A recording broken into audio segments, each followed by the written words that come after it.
तो अपनी साथे हाल जोड़ाई रहा है फाडाना secretary Sai Giridhar. Sir good afternoon, स्वागत है शो पर आपका। और सर जैसे कि डेटा यहाँ से जो अभी आ रहे हैं हमारे सामने, मोडेस्ट ग्रोथ देख रहे हैं ऑफ 0.7%। हीट वेव का एक असर देख रहे हैं, डिलेड मॉनसून का भी एक असर यहाँ से हम देख रहे हैं जो कि एक रूरल सेल्स के ऊपर सीधा हमें दिखा। डीलरशिप फुटफॉल भी देखे यहाँ से, उसमें भी एक यहाँ से असर हम देख रहे हैं। तो एक्सपेक्टेशंस क्या है for next couple of months? Next couple of months थोड़ा सा मुश्किल ही होगा, थोड़ा डिफिकल्ट ही लग रहा है।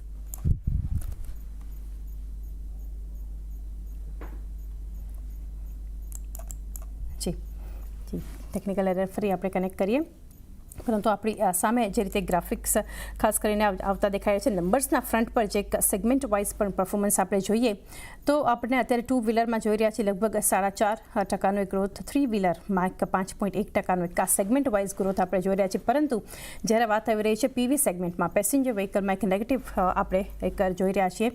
6.77% જે છે આપણને અહીંથી એક નેગેટિવ ગ્રોથ દેખાડી રહ્યું છે।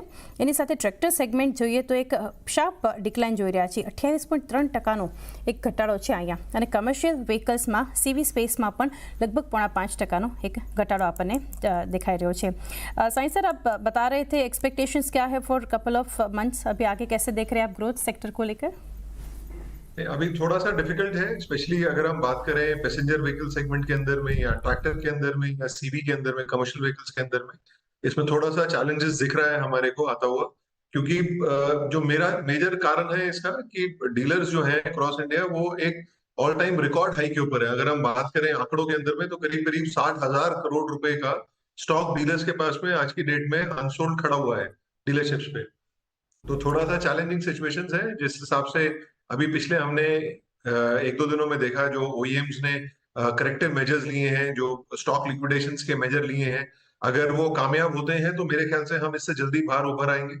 क्योंकि थोड़ा सा फेस्टिवल पीरियड इस बार आने में थोड़ा सा टाइम लगेगा। मेजर फेस्टिवल पीरियड हमारा अक्टूबर से स्टार्ट हो रहा है, तब तक के लिए थोड़ा सा चैलेंजिंग है। जी definitely. Sir two wheeler segment के ऊपर मैं पूछना चाहूँगी, जुलाई और अगस्त में आप कैसा एक यहाँ से आगे एक्सपेक्ट कर रहे हैं इस सेगमेंट को लेकर एक परफॉर्मेंस, एक्सपोर्ट एंड ओवरऑल अगर टू व्हीलर स्पेस की बात करें तो? टू व्हीलर्स थोड़ा सा प्रॉमिसिंग लगता है, क्योंकि अगर डिपेंड करता है रूरल डिमांड के ऊपर में। जिस तरीके से बारिशें अभी आ रही हैं, मॉनसून जो प्रेडिक्शन है कि it will be above normal monsoon, और अगर रूरल डिमांड पिकअप कर जाती है तो मेरा मानना है कि टू व्हीलर सेगमेंट तो डेफिनेटली पुल बैक कर जाएगा। जो हम अभी देख रहे हैं मंथ ऑन मंथ करीब करीब 10.25% के आसपास का जो डी ग्रोथ आया है टू व्हीलर सेगमेंट के अंदर में। बट वहीं अगर हम ईयर ऑन ईयर देखेंगे तो ईयर ऑन करीब करीब 5% का ग्रोथ है टू व्हीलर के अंदर में। सो अगर रूरल डिमांड अगर थोड़ा सा पिकअप करता है, क्योंकि लास्ट मंथ हमने देखा रूरल डिमांड के अंदर में भी हल्का सा डिप आया था। प्रोबेबली वो डिप इलेक्शन का साइड इफेक्ट कह लें आप उसको, या एक्सेसिव हीट कह लीजिए, या बारिशें भी जो हुई हैं वो एकदम से एक्सेसिव बारिश हुई। किसी भी शहर की अगर आप बात कर लें, अभी पीछे महाराष्ट्र में बारिश हुई, दिल्ली में बारिश हुई है, बैंगलोर में बारिश हुई है, वो एकदम से एक्सेसिव बारिश होती है तो वो भी थोड़ा सा खराब कर देता है। कस्टमर्स शोरूम तक नहीं पहुंच पाते हैं, जो बाइंग होती है वो थोड़ा सा डिलेड हो जाती है उसके अंदर में। बट टू व्हीलर सेगमेंट मेरे हिसाब से, मेरे को जो लग रहा है कि वो सबसे पहले उससे उभर के आए। ओके सर, ये टू व्हीलर की बात की, सेगमेंट वाइज अगर देखें पीवी सेगमेंट पैसेंजर व्हीकल, यहाँ पर आप अगर देखें तो हाई इन्वेंट्री लेवल्स भी हम देख रहे हैं। तो डबल डिजिट ग्रोथ कब तक आप देखेंगे यहाँ पे आता हुआ इस सेगमेंट का एक परफॉर्मेंस, इसके ग्रोथ के ऊपर भी? पैसेंजर सेगमेंट में अभी नेगेटिव ग्रोथ ही चल रहा है। अगर आप बात करें मंथ ऑन मंथ के अंदर में, जो लास्ट मंथ के आंकड़े आए हैं वो करीब करीब 7.25% के आसपास का डी ग्रोथ है। अगर हम ईयर और ईयर की बात करेंगे तो उसमें भी करीब करीब 7% का डी ग्रोथ आया है पैसेंजर सेगमेंट के अंदर में। जब तक कि इन्वेंट्रीज कंट्रोल में नहीं आती है, जो कि करीब करीब आज की डेट में रिकॉर्ड हाई है। कोविड के बाद हमने कभी इतनी हाई लेवल की इन्वेंट्रीज नहीं देखी। 60,000 करोड़ रुपए की इन्वेंट्रीज अक्रॉस डीलर नेटवर्क पे खड़ा होना एक तरह से अपने आप में एक आंकड़ा है। जब तक कि हम इसको गाड़ियों को लिक्विडेट नहीं कर पाएंगे, मेरे ख्याल से इस सेगमेंट का बाहर आना बहुत डिफिकल्ट है। जहां तक ग्रोथ की बात है, जो फेस्टिविटी है, जो फेस्टिवल सीजन है, उसमें भी अभी कम से कम 2 महीना शेष है। तो ये 2 महीना क्रूशल होगा मैन्युफैक्चरर्स को। मेरा मानना है कि थोड़ा सा जिस हिसाब से अभी रिसेंटली मैन्युफैक्चरर्स ने कदम उठाए हैं, जैसे हमने कल देखा जो 2 मेजर मैन्युफैक्चरर्स हैं उन्होंने स्पेशली पैसेंजर व्हीकल के अंदर में, जो सबसे ग्रोइंग सेगमेंट है एसयूवी सेगमेंट जो है, उसके अंदर में उन्होंने गाड़ियों के दाम कम करे, गाड़ियों में डिस्काउंट्स बढ़ाए हैं। तो मेरा ये 100% मानना है कि अगर ये मोस्ट ऑफ द मैन्युफैक्चरर्स अगर इसको फॉलो करते हैं तो 100% हमारे को इसके अंदर में ग्रोथ दिखेगी इस सेगमेंट के अंदर में। जी definitely sir. SUV market share हम देख रहे हैं इज एट अराउंड 53%, तो यहाँ पर कैसे एक प्रॉमिसिंग ये स्पेस आपको दिख रहा है और आगे चलकर ग्रोथ कैसा रहेगा एसयूवी के फ्रंट पर? एसयूवी वर्ल्ड वाइड अगर आप देखेंगे तो सबसे ग्रोइंग सेगमेंट है, और मेरे ख्याल से हिंदुस्तान के अंदर में भी जिस हिसाब से ऑप्शंस आ रहे हैं, जिस हिसाब से मॉडल्स लॉन्च हो रहे हैं, वो सबसे ज्यादा अगर हम बात करें जितने भी नए मॉडल्स आ रहे हैं वो इसी सेगमेंट के अंदर आ रहे हैं। आज की डेट में तो एसयूवी सेगमेंट सब 4 मीटर से भी शुरू हो जाता है। तो मोस्टली जो आपको कस्टमर्स को भी जो चॉइसेस मिल रही है, नए नए मॉडल्स जो आ रहे हैं वो एसयूवी सेगमेंट में ही आ रहे हैं। मेरे ख्याल से इसके अंदर में अभी बहुत स्टीम बाकी है, बहुत ग्रोथ बाकी है। अगर हम सेडान की बात करें, सेडान के अंदर में बहुत रेयर या बहुत बहुत ही कम अपना लॉन्चेस हुए हैं अभी ऑफ लेट। इनफैक्ट जो स्टार्टिंग सेगमेंट था हमारा, जो हैचबैक सेगमेंट जिसको हम कहते हैं, उसके अंदर भी अगर हम देखेंगे तो month on month the growth ही आ रही है। तो एक जो सेगमेंट परफॉर्म कर रहा है वो एसयूवी सेगमेंट ही परफॉर्म कर रहा है, और मेरा मानना है इसके अंदर में 100% एसयूवी के अंदर में ग्रोथ आएगा। एंड स्पेशली अभी जो यूपी ने जो अभी स्ट्रॉन्ग हाइब्रिड के ऊपर में जो टैक्स के अंदर में रजिस्ट्रेशन टैक्स के अंदर में रिलीफ दिया है, तो मोस्टली अगर आप गाड़ियां देखेंगे इसके अंदर में तो वो एसयूवी सेगमेंट की ही गाड़ियां हैं जो इसके अंदर रिबेट के अंदर में क्वालिफाई करती हैं। जी डेफिनेटली साइंस से जुड़े रहिए, आगे भी हम ડિસ્કશન करेंगे। મીનવાઇલ જે અત્યાર સુધીની જે આપણે ચર્ચા કરી છે અહીંયાથી ફાડાના સેક્રેટરી જે આપણી સાથે જોડાયેલા છે, તો મેજરલી એક ડિલેડ મોન્સૂન એક આપણે અસર જોઈ રહ્યા છીએ, અને સાથે સાથે તેઓ અસર અહીંયાથી જણાવી રહ્યા છે કે ડીલર્સ માટે ખાસ એટલા માટે કે એક ફૂટફોલ ત્યાં જે છે આપણને એક ઓછો પણ આવતો દેખાડી રહ્યો છે, અને ગ્રામીણ આવક જે છે એ પણ વધી છે, તો ઓવરઓલ એક સુધારાની શક્યતા છે। ઓવરઓલ સેક્ટરને આ વસ્તુ જે છે એ પણ એક અસર કરતી આપણને દેખાઈ શકે છે। આ ઉપરાંત જે છે ખાસ કરીને અસર જે જોવા મળી છે હીટવેવ, આ જે નંબર્સ આપણને દેખાડી રહ્યા છે આ મહિનાના, તો કે હીટવેવની અસર પણ આપણને ખાસ કરીને દેખાડી રહી છે। તો એક મોડેસ્ટ ગ્રોથ જે છે આપણને આ સેગમેન્ટમાં ઓવરઓલ દેખાયો છે 0.7%નો, સાથે જ એક ફૂટફોલ પર આની અસર થઈ છે। રૂરલ સેલ્સને લઈને જ્યાં એક અસર દેખાઈ રહી હતી, તો એના પર પણ એક ફોકસ હવે આગળ બનતું દેખાશે। ઓવરઓલ જોવા જઈએ તો જે ચેલેન્જીસ આ સેક્ટર સામે અત્યારે આપણે જોઈ રહ્યા છીએ, ઊંચા વ્યાજદરને કારણે ડીલરો પર એક નાણાકીય દબાણ જે છે એ આવતું દેખાડી રહ્યું છે, અને સાથે જ ફાડાની પીવી ઓએમ્સની વાત કરીએ તો ઇન્વેન્ટરી કંટ્રોલની એક સલાહ પણ બનતી દેખાડી રહી છે। હાઈ ઇન્વેન્ટરી ખાસ કરીને જે આપણે જોઈ રહ્યા છીએ, જેના પર આપણે ચર્ચા કરી, પીવી સેગમેન્ટ પેસેન્જર વ્હીકલ, ત્યાં સૌથી વધારે હાઈ ઇન્વેન્ટરી એટલે કે 62 થી 67 દિવસની વચ્ચે જનરલી જે રહેતી હોય છે 30 થી 42 દિવસની, એની સામે જોઈ રહ્યા છીએ 62 થી 67 દિવસની आसपास। साइंस सर, नेक्स्ट हम जानना चाहेंगे ईवी स्पेस के ऊपर, इस सेगमेंट को लेकर पर्टिकुलरली ईवी 3 व्हीलर को लेकर ये स्पेस में आप कैसे ग्रोथ देख रहे हैं और कैसा परफॉर्मेंस अभी आगे? ईवी के अंदर में जो हम बात करते हैं ईवी 3 व्हीलर के अंदर में, ये बेसिकली लास्ट माइल कनेक्टिविटी है। आपका कमर्शियल के अंदर मैक्सिमम यूज होता है इसके अंदर में। तो डेफिनेटली जिस हिसाब से शहरों के अंदर में कर्व्स लग रहे हैं, आप नॉर्मल पेट्रोल की या डीजल की गाड़ियां आप कमर्शियल के अंदर में यूज नहीं कर सकते हैं। तो इस सेगमेंट के अंदर में सबसे जल्दी कन्वर्जन आएगा टुवर्ड्स ईवी। हम ऑलरेडी इस सेगमेंट में देख चुके हैं करीब करीब कोई 55 से 60% के आसपास जो नई 3 व्हीलर्स बिकते हैं वो सारे के सारे ईवी ही हैं। तो हमारा मानना है कि 3 व्हीलर ईवी के अंदर में हमें सबसे ज्यादा कन्वर्जन मिलेगा इन टाइम्स टू कम।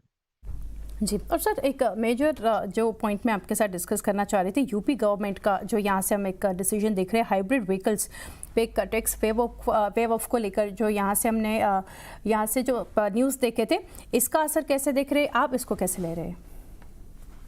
देखिए, जो भी एनीथिंग जो भी चीज ग्रोथ को प्रोपेल करेगा, पॉजिटिव सेगमेंट देगा, वो हमारे लिए अच्छा ही है। और अगर आप बात करें जो हाइब्रिड व्हीकल्स हैं, definitely hybrid vehicles less polluting vehicles हैं। जो हमारा पेट्रोल है या डीजल है वो कम कंज्यूम होता है, एवरेज ज्यादा देते हैं गाड़ियां। तो अगर इसके अंदर में कोई भी सरकार पहल करती है तो हम उसका तहे दिल से स्वागत करते हैं, और मेरा ये मानना है कि बाकी शहर भी इसके अंदर में फॉलो करेंगे। आज के डेट के अंदर में मेजॉरिटी अगर हम देखते हैं तो 2 मैन्युफैक्चरर्स हैं, बट और भी मैन्युफैक्चरर्स मेरे ख्याल से जैसे जैसे ये रिबेट्स मिलेंगी तो इसको फॉलो करेंगे। थोड़ा सा इसके अंदर कॉशन एक ये है कि कोई भी एक गाड़ी जब आप एक मैन्युफैक्चरर हिंदुस्तान में लॉन्च करता है, तो अगर उसको आप लॉन्ग टर्म का क्लैरिटी दे देते हैं कि लॉन्ग टर्म तक हमारे पॉलिसीज कैसे रहेंगे अक्रॉस इंडिया, तो उससे बेटर एक तरह से स्ट्रैटेजी प्लान करने के लिए बेटर मिल जाता है, बेटर प्लेग्राउंड मिलता है ओईएम्स को और मैन्युफैक्चरर्स को। सो अगर सरकार ये प्री डिफाइन कर दे कि हिंदुस्तान के अंदर में सरकार क्या चाहती है, सरकार चाहती है कि आप ईवी की तरफ पुल करें, आप शॉर्ट टर्म के लिए माइल्ड स्ट्रॉन्ग हाइब्रिड्स की तरफ मैन्युफैक्चरर्स देखें, तो अगर अगर ये पॉलिसीज थोड़ी सी और क्लियर हो जाएंगी तो मेरे ख्याल से और ओईएम्स इसके अंदर में जंप इन कर सकेंगे, और ओईएम्स अपनी गाड़ियों को उस स्ट्रॉन्ग हाइब्रिड बना पाएंगे। जैसे कि वर्ल्ड वाइड अगर देखेंगे, हिंदुस्तान को छोड़ के बाकी सारे मैन्युफैक्चरर्स के पास गाड़ियां हैं, प्रोडक्ट्स हैं, बट वो हिंदुस्तान में इसलिए नहीं ला पाते हैं बिकॉज हिंदुस्तान के अंदर में ऑलरेडी जो जीएसटी लेवल्स हैं, जो टैक्सेस हैं, वो हाइब्रिड स्ट्रॉन्ग हाइब्रिड पे इतने हाई हैं कि उनको वाइबिलिटी नहीं आती उसके अंदर में। सो मेरे ख्याल से यूपी गवर्नमेंट की जो पहल है कि सराहनीय है, 100% इंडस्ट्री को इसके अंदर में सपोर्ट मिलेगा, और ओवरऑल अगर देखेंगे तो यूपी के जो ग्राहक हैं, कस्टमर्स हैं, वो उसको इसका बेनिफिट उठाएंगे। जी जी, डेफिनेटली। साईं सर, नेक्स्ट जानना चाहेंगे ओवरऑल सेक्टर या सेगमेंट को लेकर क्या आउटलुक आप शेयर करना चाहेंगे, कैसा ग्रोथ के फ्रंट पर मैं पूछ रही हूँ, क्योंकि एंड ऑफ फाइनेंशियल ईयर 25 आप कैसे देख रहे हैं सेक्टर का? कौन से सेक्टर का? Sorry, I didn't hear that. जी सर, ओवरऑल सेक्टर को लेकर या सेगमेंट ग्रोथ को लेकर आप तो क्या? ओवरऑल सी, एज फार एज अगर आप हिंदुस्तान की बात करेंगे, ओवरऑल जो सेक्टर है ऑटोमोबाइल सेक्टर पर से की अगर आप बात करते हैं, तो हमारा ही नहीं बल्कि पूरे वर्ल्ड वाइड कितने भी आप ऑटो एक्सपर्ट से बात कर लें, आज हर एक ओईएम, हर एक बंदा जो ऑटो से कनेक्टेड है, वो हिंदुस्तान की तरफ देख रहा है। वो उसको पता है कि हिंदुस्तान के अंदर में पोटेंशियल है ग्रोथ का। अगर हम पर 1000 व्हीकल्स की बात करें, तो करीब करीब हिंदुस्तान का जो आंकड़ा है वो सबसे लोएस्ट है। बड़े सारे शहर हैं, जो अगर छोटी कंट्रीज या बड़ी कंट्रीज की बात करते हैं, न्यूजीलैंड करीब करीब 750 के ऊपर में है पर 1000 ओनरशिप ऑफ व्हीकल्स। अगर हम चाइना की भी बात करते हैं तो चाइना भी करीब करीब 160 लोगों के पास 1000 में से अपने खुद के व्हीकल्स हैं। हिंदुस्तान की अगर बात करें तो अभी भी हमारा जो आंकड़ा है वो करीब करीब 25 से 28 के बीच के अंदर में है। तो ग्रोथ पोटेंशियल बहुत है इंडिया के अंदर में, और हर सेगमेंट के अंदर ग्रोथ है। ऐसा नहीं है कि सिर्फ टू व्हीलर सेगमेंट ग्रो करेगा या थ्री व्हीलर करेगा। मेरे ख्याल से हमारे अभी इंडिया के अंदर में इतना पोटेंशियल है कि सारे के सारे सेगमेंट्स ग्रो कर सकते हैं हमारे यहाँ पर। और जिस तरीके से सरकार ने पिछले कुछ सालों के अंदर में हाईवे नेटवर्क्स डेवलप करे हैं, कनेक्टिविटी करी है, और मेरा मानना है कि अगले 1-2 साल के अंदर में जो और हम ये कनेक्टिविटी देखेंगे हाईवेज की, प्रोबेबली हम आज बात कर रहे हैं कि हिंदुस्तान के जो हाईवे नेटवर्क्स हैं वो वर्ल्ड में वर्ल्ड क्लास होंगे, वर्ल्ड में सबसे अच्छा नेटवर्क हो जाएगा हमारे रोड्स का। तो डेफिनेटली ये सारी चीजें, जब एक इंफ्रास्ट्रक्चर इन प्लेस होता है तो वो ऑटोमोबाइल को 100% बूस्ट करता है। और अगर आप किसी भी कंट्री का देख लेंगे, अगर किसी भी कंट्री के अंदर में ऑटोमोबाइल सेगमेंट अगर अच्छा करता है तो डेफिनेटली पूरी कंट्री के ग्रोथ के अंदर में वो हेल्प करता है, चाहे एम्प्लॉयमेंट हो, चाहे रेवेन्यू कलेक्शंस हो, चाहे टैक्स कलेक्शंस हो। तो ऑटोमोबाइल अगर अच्छा करेगा तो डेफिनेटली वो पूरी की पूरी जो कंट्री है वो ग्रोथ की तरफ जाती है। जी डेफिनेटली। और सर लास्टली जानना चाहेंगे, as we are heading towards budget, sector को लेकर या ओवरऑल इंडस्ट्री को लेकर क्या एक्सपेक्टेशंस है बजट से? तो हमारा ये मानना है, जो हम इन्फ्लेशन देख रहे हैं, थोड़ा सा अगर डिस्पोजेबल इनकम कस्टमर्स के, ग्राहकों के हाथ में अगर आ जाए तो definitely it will help our industry.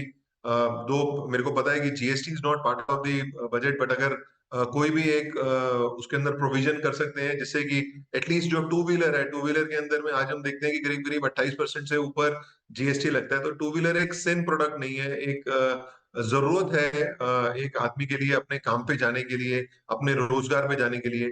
तो हमारा मानना है कि इस पे 18% का होना चाहिए। थर्डली अगर हम देखेंगे यूज्ड कार्स के अंदर में, तो यूज्ड कार्स के अंदर में भी एक बहुत बड़ा मार्केट है। अगर हम यूज्ड कार के मार्केट को पूरा प्रॉपर तरीके से और अंडर रेगुलेटरी लेकर के आते हैं, और करीब करीब वो तभी आ सकता है जब हमने 12% और 18% जो टैक्स के अंदर अभी यूज्ड कार्स आ रही हैं उससे निकाल करके अगर हम कहीं उसको 5% तक ले आए, तो मेरा मानना है कि डेफिनेटली ये जो नियम है ये सारे के सारे इसको हेल्प करेंगे।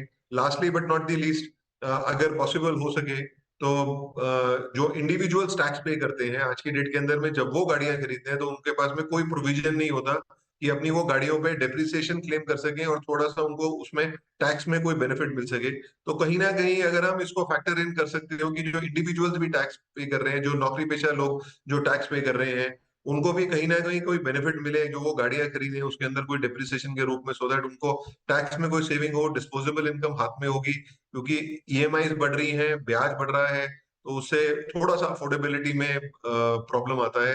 तो अगर ये सारी चीजें अगर सरकार देखती है तो 100% हमारे सेक्टर को इसमें ग्रोथ में अपॉर्चुनिटी मिलेगी। जी डेफिनेटली साईं सर, काफ़ी इंटरेस्टिंग डिस्कशन रहा, काफ़ी डिटेल्स भी आपने इंडस्ट्री और सेक्टर के बारे में शेयर की। थैंक यू हमारे साथ जुड़ने के लिए। Thank you.